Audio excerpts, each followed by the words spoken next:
ఈ దేశంలో 2011లో జనాభా లెక్కలు చేయడం జరిగింది. 2011లో చేసినటువంటి జనాభా లెక్కలలో మన తెలంగాణ ప్రాంతంలో 83 లక్షల ఇండ్లు అంటే 83 lakh హౌస్ హోల్డ్స్ ఉన్నాయని చెప్పింది. ఆనాడు వాళ్ళు చెప్పినటువంటి జనాభా, కేంద్ర ప్రభుత్వం చేసిన జనాభా లెక్కల్లో 3,50,00,000 మంది జనాభా ఉందని చెప్పింది. ఏది 2011. 2014లో ఎప్పుడైతే తెలంగాణ రాష్ట్రం ఏర్పడ్డదో కేసీఆర్ గారు నిర్వహించినటువంటి సమగ్ర కుటుంబ సర్వే ఒకటే రోజులో చాలా పటిష్టంగా విదేశాలలో ఉన్న మన వాళ్ళని కూడా ఇంటికి రప్పించి చేసినటువంటి సర్వేలో వచ్చిన లెక్కలు ఏంటంటే 1,03,00,000 హౌస్ హోల్డ్స్ ఉన్నాయి మన దగ్గర.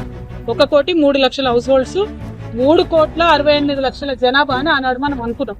అంటే కేవలం 4 ఏళ్లలో 2011లో పెట్టినటువంటి చేసిన లెక్కల నుంచి 2014లో చేసినటువంటి లెక్కలకే 20 లక్షల ఇండ్లు పెరిగినాయి ఆనాటికి. అది పక్కన పెడితే ఇవాళ 2014 నుంచి 2024 సంవత్సరంలో ఉన్నాం. 10 సంవత్సరాల తర్వాత వాళ్ళు లెక్క పెట్టేటప్పటికి, ఇది మనం ఉన్నది 25లో కానీ వాళ్ళు లెక్క పెట్టింది 24లో. ఆ 24లో చేసినటువంటి లెక్కలో 10 ఏళ్ల తర్వాత చేసినటువంటి లెక్కలో కాంగ్రెస్ ప్రభుత్వం ఏం చెప్తుంది? 1,15,00,000 ఇండ్లు ఉన్నాయని చెప్తున్నది. 1,15,00,000. జనాభా ఎంత అని చెప్తుంది?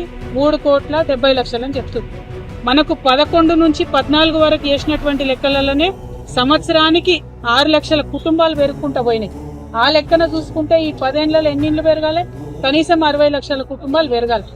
మనము టిఆర్ఎస్ పార్టీలో మనము 2023 వరకు అంటే 10 సంవత్సరాల్లో ఇచ్చినటువంటి కళ్యాణ లక్ష్మి చెక్కులే, అంటే పేదవారికి ఇచ్చేటటువంటి కళ్యాణ లక్ష్మి చెక్కులే 13,78,000 ఉన్నాయి. అంటే అట్లీస్ట్ కొత్తగా 13,78,000 మంది కుటుంబాలు క్రియేట్ అయినాయి. కానీ ఈ ప్రభుత్వం చెప్పే లెక్కలు ఎట్లున్నది? 12 లక్షలు కూడా పెరిగినాయని చెప్తలేదు. అంటే ఇది ఏ లెక్కన చూసినా కూడా, జనాభా లెక్కల ప్రాతిపదిక చూసినా, సమగ్ర కుటుంబ సర్వే ద్వారా చూసినా, కళ్యాణ లక్ష్మి చెక్కుల ద్వారా చూసినా, ఇంకొక డేటా ఉంటుంది, నేషనల్ హెల్త్ మిషన్ అనే డేటా ఉంటుంది. వాళ్ళు 2 ఏళ్లకు ఒకసారి జనరల్ గా దేశమంతా లెక్కలు తీసుకుంటారు, శాంపుల్ చేస్తారు. మొత్తం జనాభా లెక్కలు చేయరు, శాంపుల్ చేస్తారు. అది అథెంటిక్ గా కేంద్ర ప్రభుత్వం డేటా. అందులో కూడా వాళ్ళు ఏం చెప్తారంటే 50 నుండి 52% బీసీలు ఉన్నారు తెలంగాణలో అని వాళ్ళు చెప్తుంటారు ప్రతి 2 ఏళ్లకు ఒకసారి. కానీ ఇవాళ ఈ ప్రభుత్వం ఏం చెప్తుంది? కేవలం 46.2% బీసీలు ఉన్నారని చెప్తున్నది.